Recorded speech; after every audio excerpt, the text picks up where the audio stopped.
All right, let's dive in.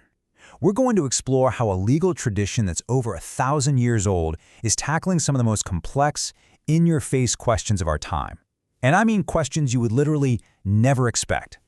And yeah, when I say modern, I mean really modern. Let's just start with a wild one. What does Islamic law have to say about gifting money to your favorite TikTok star? It sounds kind of out there, but believe it or not, it's a real question that scholars are being asked right now.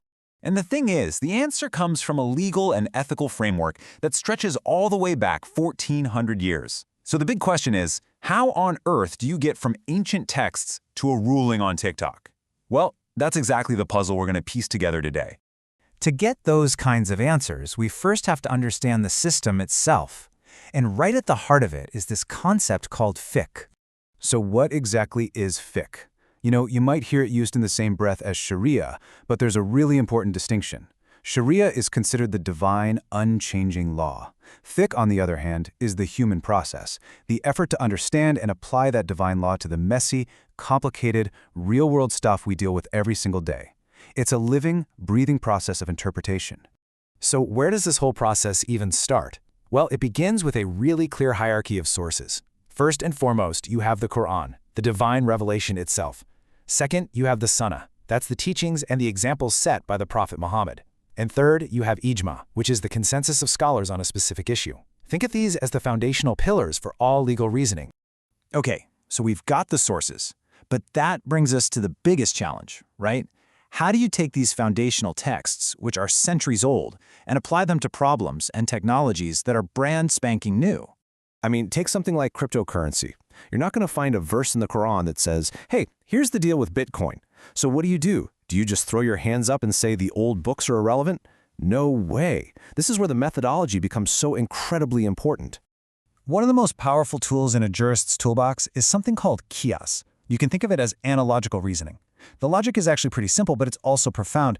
If a totally new issue shares the same underlying reason as an old issue that is in the texts, well, then it can share the same ruling. It's like building a bridge between the known and the completely unknown. And this right here is a perfect example of how it works. The Quran prohibits alcohol, so we ask why. The reason, or the ilah as it's called, is because it causes intoxication. Now fast forward to today and look at something like narcotics. They share that exact same reason. They also cause intoxication. So through this analogy, the ruling becomes the same, prohibited. It's all about finding the why behind a rule. And once you grasp that method of reasoning, you suddenly see how it can be applied to a nearly endless list of modern issues. Everything from life and death decisions in a hospital to the trillions of dollars flying around in global finance. Take bioethics, for example. Is something like organ donation allowed? Well, jurists have to weigh competing principles, like the sanctity of the human body against the absolute need to save a life. Or what about things like IVF and surrogacy?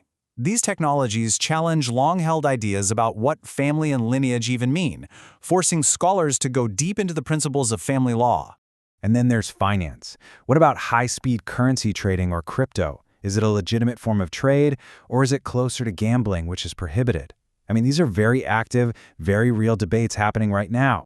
And in fact, applying this whole ethical framework to economics has created something huge: the global Islamic finance industry. We're talking about a multi-trillion-dollar sector that operates entirely on principles derived from this legal tradition. So what's the big difference? Well, just look here. A conventional loan is based on lending money to make a profit. That's interest, or riba. And all the risk is dumped on the borrower. Islamic finance says no to that. Its contracts have to be based on trading real assets or on partnerships where the risk is shared. It's a huge shift from a system based on debt to one based on shared enterprise. And all of this brings us right back to our central idea. This isn't some dusty, static code frozen in time. It is a living, breathing system that is in a constant conversation with our modern world. You want a simple everyday example? Think about reading the Quran on your phone. Scholars were asked, do the same rules of ritual purity apply when you're touching a screen as when you're touching a physical book? And the conclusion was yes. The form of interaction has totally changed. We've gone from a scroll to a screen. But the essence of what you're interacting with is exactly the same. The tradition adapts.